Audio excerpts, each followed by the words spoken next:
Hello, I am RJ Kozane, but you already know that, and you are watching PGH Museums Art Talk at pghmuseums.org. It's our, I think, third interview since taking the hiatus with the big pandemic break, which we've been talking about before the camera even started rolling, because you did some crazy stuff. And I just want to hop right into it. Not with that, though. I'm going to save that a little bit for later. Okay. I am here with Faydra Hunter, RDF Art Studio. Yes. You do so much stuff that I could pare it down if I wanted to, Okay. but I don't know how, because we have these lovely portraits behind us. You were showing me celebrity portraits in here. We have like abstractions over here. There are miniature dollhouses upstairs, first of all. So we will be taking an adventure later in that. But if you had to describe what you do, because I've seen that you describe most art medium forms, all art medium forms, how would you describe what you do? Our talk is made possible with your support. Become a sustaining supporter at pghmuseums.org/support. And with support of the Society to Preserve the Millville Murals of Max Ivanka, whose mission is to conserve and protect for permanent public exhibition the nationally recognized Max Ivanka murals within St. Nicholas Croatian Catholic Church in Pittsburgh. Learn more at vankamurals.org. I would describe mixed medium art, because I like to experiment and mix different mediums. So, for example, this portrait, it was done with chalk, her skin, and the background was paint, and certain little detail things was done with like a high quality, like a colored pencil, just to kind of sharpen things up. I put the real jewels on, just to give it a little pop out, unique, little different little mix to it. So this is considered one of my mixed medium art pieces. Yeah, for sure. So that's what I do. Just experiment with different mediums, textures, items. Cool. And you are so accomplished that the reason that I found out about you when Brian was telling me, because Brian knows everyone, we know this, who's behind the camera, hello, Brian Crawford, is that you have a piece hanging up in Ed Gainey's office. Yes, I did. The mayor of Pittsburgh. Yes. How in the world, first of all, shout out to Ed Gainey. Hello. Yeah. Thank you for hanging her art. How did Thank this you. happen? So his wife has an initiative program for all the local artists that's in the Pittsburgh area. And a while back, before he actually was the mayor, he was doing book bag drafts here in the city, Lincoln Leamington area. And I was doing local celebrities. Kind of before I started doing major celebrities. So he was one of the local celebrities that was prominent and everybody knew and, respected. And he was doing great things with the community. So he was a perfect person for me to ambush with a huge portrait at one of his book bag drives. So when he got elected in the office, I was one of the people that he remembered. And his wife is doing this art thing. So they reached out. And, and pretty much that's how it happened. Yeah, cool. And you aren't the only one that's hanging up in there, because I see like press photos of him and I see so many like different walls with different things on it. But it is really cool to see a photo. And I'm like, I know whose art that is. Thank Not you. that one day I won't know the other artist. Please reach out and sit in this chair, but a Right. chair in your house, because we come to the artist space to see how you work, what you do. But it is super cool to see that in there and to see that connection. Thank you. It was definitely very great opportunity. Yeah. And how did you decide like what you wanted to like present to have that even in there? Like, how do you give something away? I know. So, well, the way she had it set up was different months that you could kind of submit your artwork. So that particular month, I can't remember exactly what it was about, but I chose, I want to say, one of these pieces. And it might have been Black History Month. I'm not sure, Mm-hmm. but it was something along those lines. So every month was a different theme. Okay. So I jumped in on that particular theme. That makes sense. Yeah. Themes are where it's Yeah, it easy was for a us lot. to kind of do it and get in there and work in that. You talked about local celebrities, and I saw that you also did like album artwork for like a local rapper in the area. Forgive me if I say his name wrong. I should know it. Yell at me. Okay. Ruzy Roo? Yes. Okay. Yes, How yes. did that come about? And Because Van that was Fat. crazy. Okay, yeah. Yeah. He's a follower of mine. Friends on Facebook. I noticed him in his group. You know, they were doing pretty much the same thing I was doing: footwork, hitting the pavement, going to different establishments, trying to get themselves out in there. Pittsburgh. Yeah, and he reached out to me. He noticed my artwork. You know, he said, "You know what? That'll be a really nice look on an album cover." One thing happened to another. We made it happen, and Did you it get turned out really any nice. direction at all, or was it just like, do what you want? No, he gave me everything. We're sticking with he the had a themes. vision. Yes, us he had a musicians vision. always have the vision. Yes, he definitely had a vision, and it was funny. It's a funny little backstory with it, but he changed it maybe 2 times. You know, Okay, that's through the low. process. That's a low amount of times that artists will ask you to change things around. Right, So but it was good. understandable changes. They lost a group member, so I had to Scratch them out. Yeah, I had to kind of but you know how you're in music, so you know how those type. That's why I said it was an Yes. understandable change. I was able to work around it and work with it, and it all came out perfect. Good. That is good, because when it doesn't come out perfect, it's like, oh man, what's the next change going to be? Exactly. I try not to be that person. Sometimes I am with the editing here, but it's fine. We get the products out and we do a good job. Right. And then you're also known, I was sticking in the portraits because you also do celebrity portraits. And I saw recently that you somehow got edited into the DMX documentary on HBO Max, which I haven't seen yet. It's in the queue along with like a million other things. Yeah. But you've done celebrity portraits for like Beanie Siegel. We were talking about like Freeway, some of the people from The Locks, Mm-hmm. and a bunch of people that have come like to the Improv. Right. How do you decide? First of all, no. DMX documentary. How was it? Just you and someone was filming you and it was edited in? Like what? I still don't know how to. So, okay. Just from interacting with different people throughout the city and popping up on people, they pretty much know who I am. So, with a person like DMX, that I guess the person who brought them out really wanted to impress. They really wanted to, so I was introduced to certain people who was bringing them out. They literally told me, like, I had a cue, like, because he's somebody important, so it wasn't one of those run-up things or nothing like that. Yeah. So that situation, I was able to actually be on stage with him, throughout the whole performance. I was almost like a part of his entourage. I'm sure the that was whole night. intense too. Not really. DMX's fans, really. Well, A cool calm. no, the fans were definitely turned to the max. Yeah.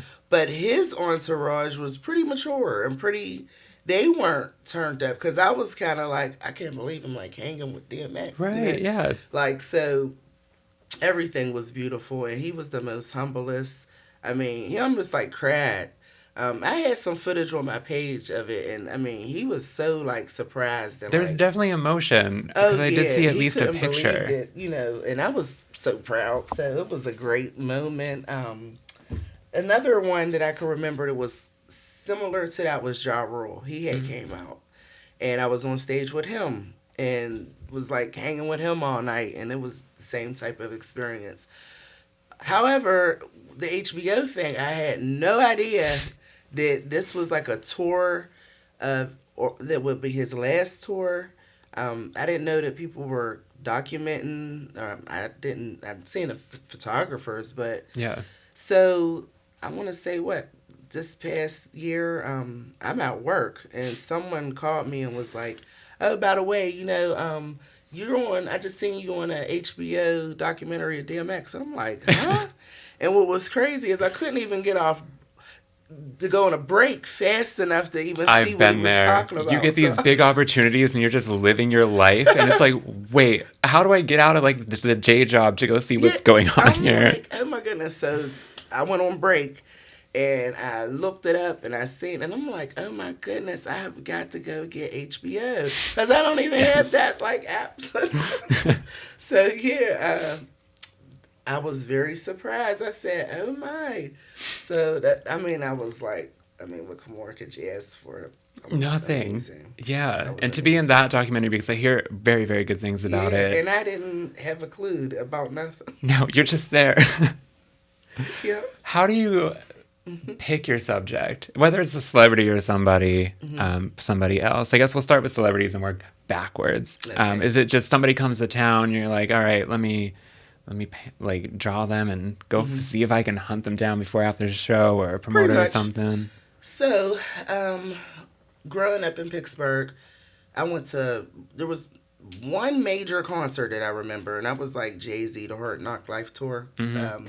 That's the only one that I could remember that was like major, where everybody was like going to the Civic Arena. I think Carl Thomas came, but for the most part, there was never too many people coming. No. To give us anything. It's really recent that people have started to come to the city, which is nice. I don't know what shifted, right. But whatever has shifted, it's been a lot better. Because even when I was growing up, the same thing, like no one was coming. My first concert, I think it was like the TRL tour, which had like Nelly, Destiny's Child, Eve, and a whole bunch of people. But I was like, you would never get half of them coming to the city without something big, like a big backer like MTV behind it. So it's really tough. Yeah, it is. So what actually got me going with the celebrities, like I said, I was doing the local celebrities. Yeah. And Mike Dean, the Whammo guy, I don't know how to say it, but I pretty much harassed him in his inbox every day. He started having different Thursday events at different bars and clubs and stuff. I would pop up there. One time I finally cornered him and was like, I'm the girl who's been getting on your nerves. I do local celebrities, can I please get a spot on, it was like a Working Women Wednesday segment he had. Now, please, can I get on? So he brought me on. Thank you, Mike Dean. Thank you. And I drew this huge portrait of him. He didn't even know it.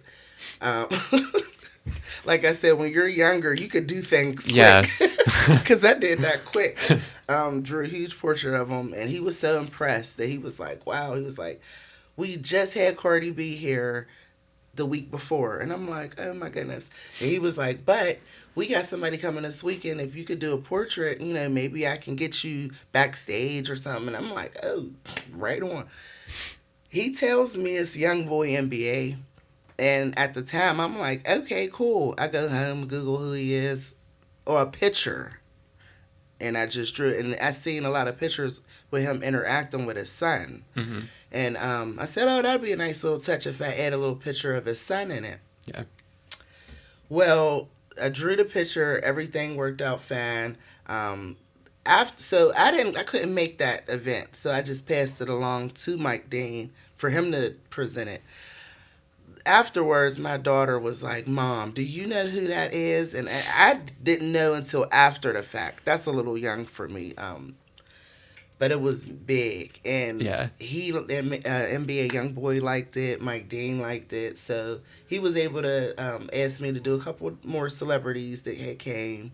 And that was kind of my introduction to celebrities. But...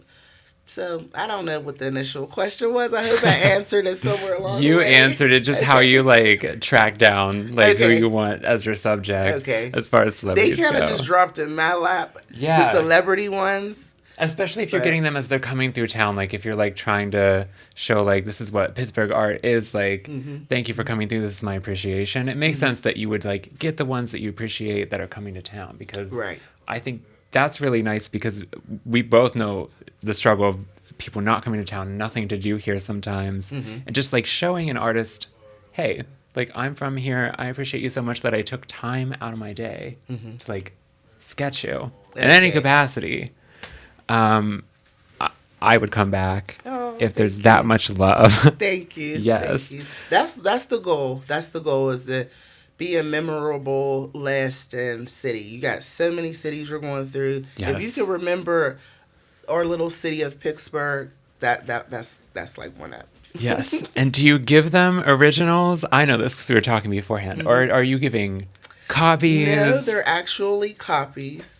If they reach out by email or anything like that to do any kind of like work backhand or anything, or if they're really interested in actually purchasing, they always can email me and I can get them the original that way.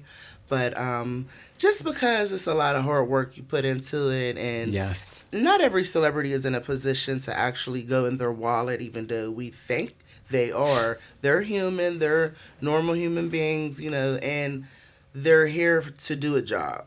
Yeah. So you don't want to come off too disrespectful by, hey, could you give me $300? Or, so it's a process that I learned. And over time, I learned to compromise. And that's what I tend to do, is give copies, and I'll keep the original. And like I said, any celebrities out there, if you're interested in your original, you can email Cardi me. B, come back. We got a portrait. Yes. We're just waiting to be drawn. There you go. Staying away from portraits for now, because Cardi's going to hit you up in your email probably as soon as she sees this. You've done some other stuff too that's more structural. And Galaxy Lounge, you've done like a castle theme. Yes. Yes. Was this just for an event? Did you just turn Galaxy Lounge into a castle? And it seemed like you conceptualized the entire thing, right? Yes, yes. Well, that was Okay. her vision too. Okay. It was the owner, Miss Carla. Her daughter was having a baby shower, and it was her first granddaughter, so she was looking to go really out extravagant, Yeah. all stops, all bells, whistles. And that was completely her vision. There's an upstairs that they rent out for different personal private parties. Okay. So the walkway is really, really, it already looks like a castle theme. Yeah. You get what I'm saying? So Yeah. it was very easy to just add on. But everything was definitely structured around her idea. And it looked like was it like a mix of media in there as well? What materials do you even think of when someone says, I don't even know how to describe it to anyone who's like watching, like there's just this castle in a Galaxy Lounge. I don't know if it's still up. Probably not. No, You she can't took go see down. it. She took it. But Instagram, give her a follow. Give Yeah. us a follow. Yeah. And like cardboard, like what are you working with? So that was structured with different materials, but mostly cardboard. Okay. Structured boxes. Little bit of like plaster, or just to kind of get the corners a little solid. But for the most part, that was it. Just cardboard. Some really good. It was like this kind of tape that I ordered offline that I'm sure I'll probably have a hard time finding again if I ever needed it. But yeah, it was really fun. And that's another thing that I had to get out my system from being a kid, that I would just do different things. And as I get older, I'm like, I got to get this one different thing that I do out of my system. And I really plugged it with that, and there you go. Yes. All right. And speaking of getting things out of your system, I want to talk about that in a second. But I do want to remind anyone who's watching or listening that, number one, do follow us, because we, Pittsburgh artists, institutions, nonprofits, we rely on those follows to basically build up like what we're doing. Like so much of our opportunities comes from encountering people like Mike Dean in real life, encountering you so we can sit down. But a lot now, it's 2022. I'm talking to an iPad. It's so much online. We're also, this whole thing is a website. So pghmuseums.org, please go over there. It's a huge directory of all of the galleries and historical places. And we have an event calendar we want to be, if it's not already, the largest event calendar for the area of Pittsburgh and Pennsylvania and Western Pennsylvania, and maybe expanding eventually if we get those follows, to just visit, support, do whatever you can. We have memberships with lots of benefits. We have behind the scenes stuff with some of the artists that you can watch in certain private areas. The upstairs of Galaxy Lounge, please don't go there. The castle isn't up there. The exclusive stuff is not up there with us. Stay downstairs. But yes, support. Yes. You've been active in the art scene since, when would you say your start was? I would say probably about 2016. Okay, so few years into that, we get slammed with the pandemic and COVID, and we were talking about this beforehand too, and getting things from like your childhood out of your system. Not that those two things are exclusively related to this conversation. Right. We'll get to the point. But structuring things in Galaxy Lounge, and then I'm scrolling on your Instagram, and I see miniature dollhouses. Right. Like we have these beautiful drawings and paintings, celebrities and things like in the portfolios, miniature dollhouses out of nowhere. And I need everyone to know the story. Like, Okay. what? How do you seg from that? That's a niche medium that I truly appreciate. Okay. Thank you. Thank you. You don't hear of too many people doing this. No, not too many. So I was telling you earlier, real quickly, when I was little, my grandmother, she used to do work for a really rich lady, and her granddaughter had a really great antique older dollhouse that I was told not to touch when I had came to work with my grandmother one day, and I broke something that was on it. Got in a little trouble, but that specific house always stuck with me. I said, I want one of those houses, but it was handmade. So it wasn't something that you could just go and buy out of the store. So when the pandemic happened, I'm scrolling on Facebook Market, and I'm just like, what could I do? What could I buy? And I came across this older antique dollhouse that was, it was so old. It was so horrible. But I had a very cute vision for it. I bought it. I flipped it just like how you would a real house. And 10 dollhouses later, here I am. And you are finding like niche places to even buy the stuff. I don't know if you want to give the company away, but you said that there's like one specific area to buy dollhouse like items at in the area. Right. There's a place in Aspinwall. I can't think of her shop's name, but it's the only one. So that if you Google her, I'm sure she'll come up quick. Right. Yes. She's the only place in this area that kind of like the whole East Coast kind of that she sells dollhouses. She sells dollhouse furniture, anything pertaining to dollhouses she has. And for her store to be small, she has everything you want. And once I looked her up and got her information, I was down there every other day, just buying different little things. And so she was a great help too to my dollhouse. Yeah. How do you even, like, when you're making a dollhouse and buying the things and stuff, when you make an art piece, I'm sure you know this, like you get into a flow and you get like, it's this mindset that's just like, it's the one thing you're working on it. There might be other things going on that you're dealing with, but like that's on your mind. When you're building a miniature dollhouse, how, like, it's tough to describe how it feels in general, but like, is it the same type of flow, or are you just like, I'm a carpenter for the day? Yeah. A little bit of both. Okay. Almost like it's Christmas for me. Because I'm in my element. I'm creating. I'm being a carpenter.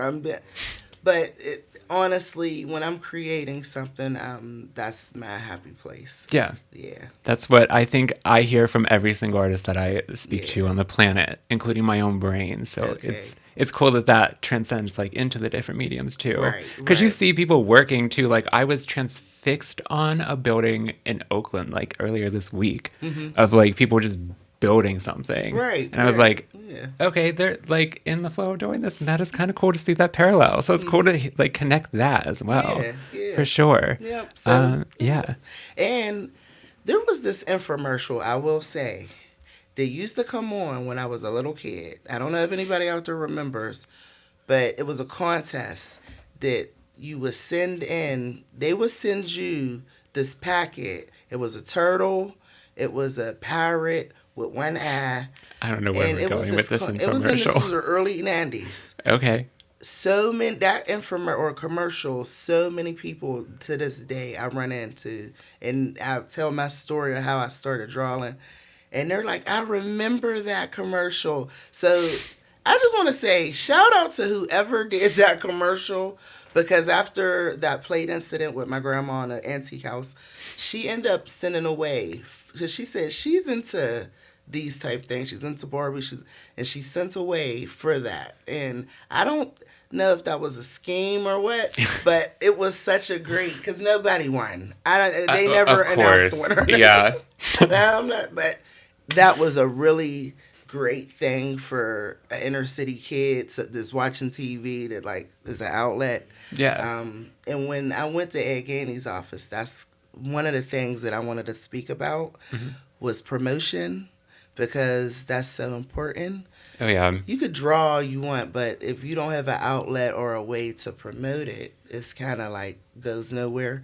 So with the celebrity art and all the different people that I've met, including you and Brian, that helped me out along my way to get to where I'm at, I couldn't have did it without any of you. No. And that sure. infomercial too. Yeah, exactly. Like, when I think about stuff that I do, I always think about like my first influences. Won't waste anyone's time for that. Hit me up if you want to know. We're talking to you, but it all connects like so much. When I'm making stuff, I'm just like thinking about certain things in my childhood. Sometimes it's weird. Yeah. So it's cool, and promotion makes sense. This is why I hopped on to do this. Yeah. It's just to meet people like you, to network, and also like get the community together, because it's such a slow process. And I agree. Yeah, I agree. I'm glad that we're speaking on it to people. Yeah. Like I showed up to events to like Bill Peduto was speaking at for promotion before Ed Gainey stepped in. Okay. Now we have Ed doing it, and it's nice to see it keep going up. Yeah. Yep. Slowly but steadily. Yeah, Pittsburgh is definitely we're getting out there. Yes. We're getting out there. And you've done some stuff locally too with Red Fish Bowl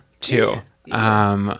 You did something with, there was like a banner in Lawrenceville that you were a part of with a few other artists. Black Lives Matter. Yeah. Chris from Red Fish Bowl, he reached out to me along with a couple other artists, and we all collabed to do a certain letter in Black Lives Matter's banner that he had down there in Lawrenceville.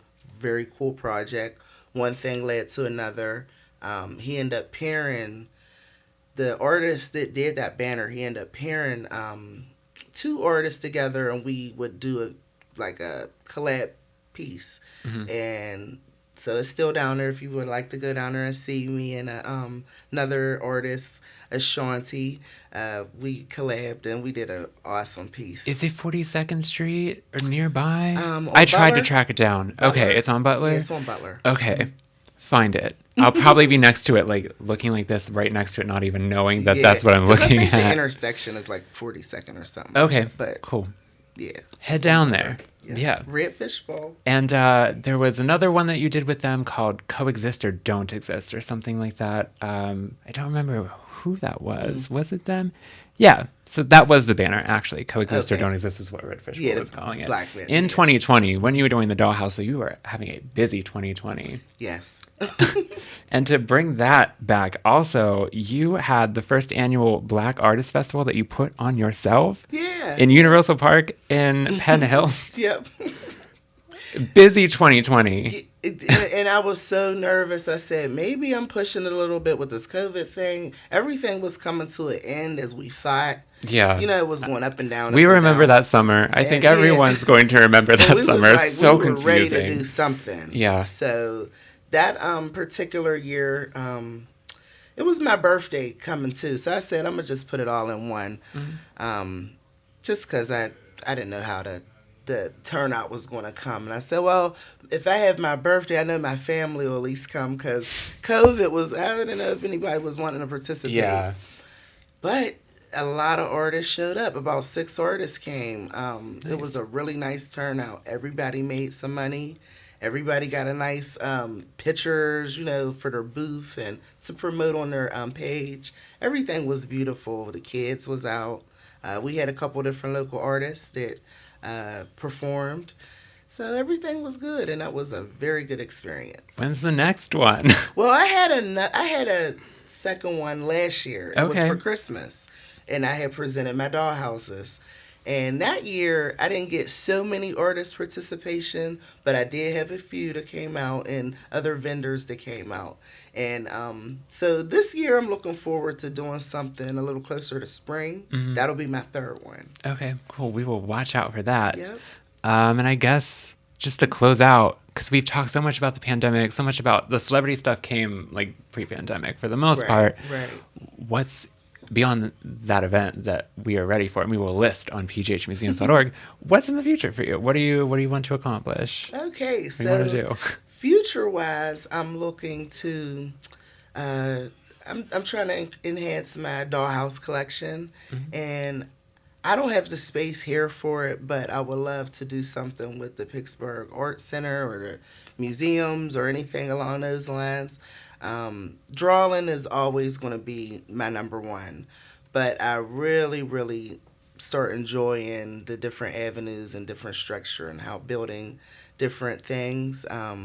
So I don't want to say too much of what's coming next, but Don't just have know to. it'll be something in relations to Pittsburgh, of course, and pieces. So What's that Pittsburgh mean? pieces. Stay tuned. All right, stay tuned. Thank you so much, Faydra Hunter.